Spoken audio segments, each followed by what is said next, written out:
The word Juche, is a simple one, yet it carries profound meaning. It signifies self-reliance or the ability to control one's own destiny. It first entered the Korean lexicon as a translation of the German word subject, meaning subject. This philosophical concept, emphasizing the individual's agency and consciousness, found fertile ground in Korea's struggle for independence. The term Juche emerged during a period of intense intellectual ferment. Korean thinkers were grappling with the challenges of modernization and the oppressive reality of Japanese colonial rule.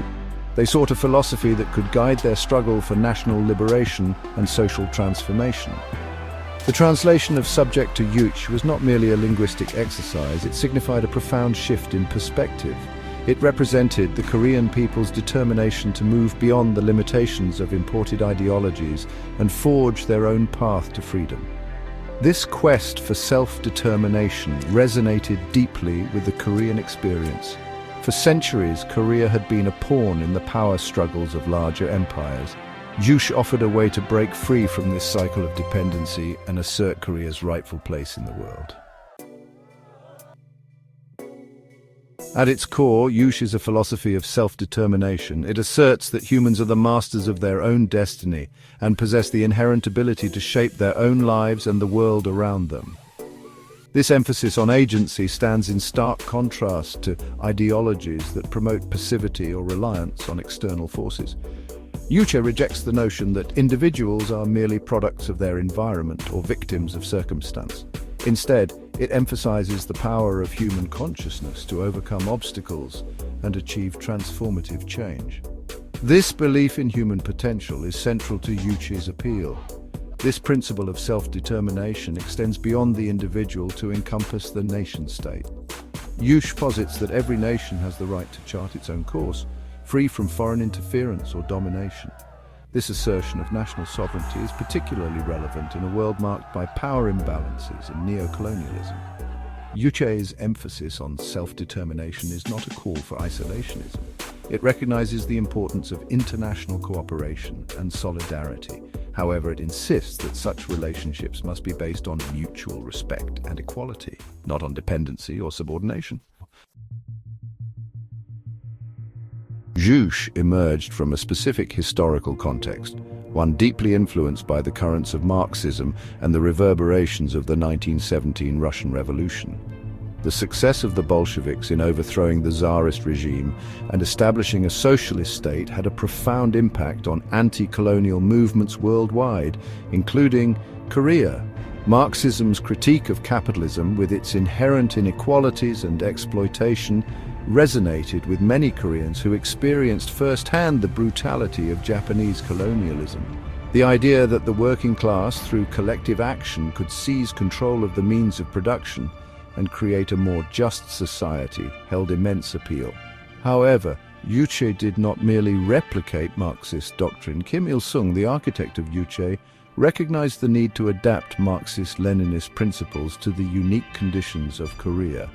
He argued that while the universal truths of Marxism remained valid, their application must be tailored to the specific historical and cultural context of each nation.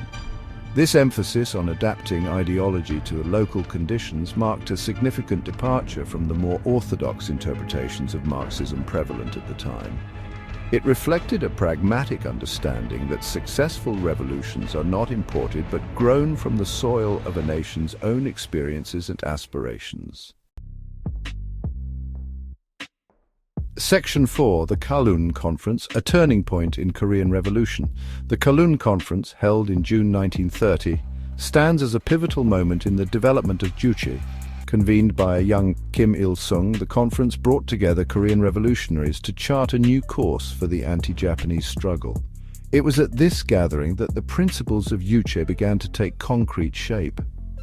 Kim Il-sung, in his address to the conference, delivered a scathing critique of the failures of previous independence movements. He argued that these movements had been hampered by a reliance on foreign powers, a disconnect from the masses and internal divisions. He called for a new approach, one rooted in self-reliance, mass mobilization and unwavering unity. The Kowloon Conference marked a turning point in the Korean Revolution. It shifted the focus from relying on external support to harnessing the power of the Korean people themselves. This emphasis on self-reliance and mass mobilization would become hallmarks of the Juche idea. The conference also saw the articulation of key Juche tenets, including the importance of ideological education, the leading role of the party, and the need for a strong military to defend the revolution. These principles would guide the Korean people's struggle for independence and later, the building of a socialist state. Juche's enduring legacy is, well, a testament to its profound impact on the Korean peninsula and beyond. The principles laid out during the Kowloon Conference have continued to shape the policies and ideologies of North Korea to this day. Juche has not only served as the foundation for North Korea's political and social systems, but has also influenced its economic strategies, emphasizing self-sufficiency and independence from foreign intervention. The legacy of Juche can be seen in the resilience and, the determination of the North Korean people, who have navigated numerous challenges while adhering to the core tenets of self-reliance and unity.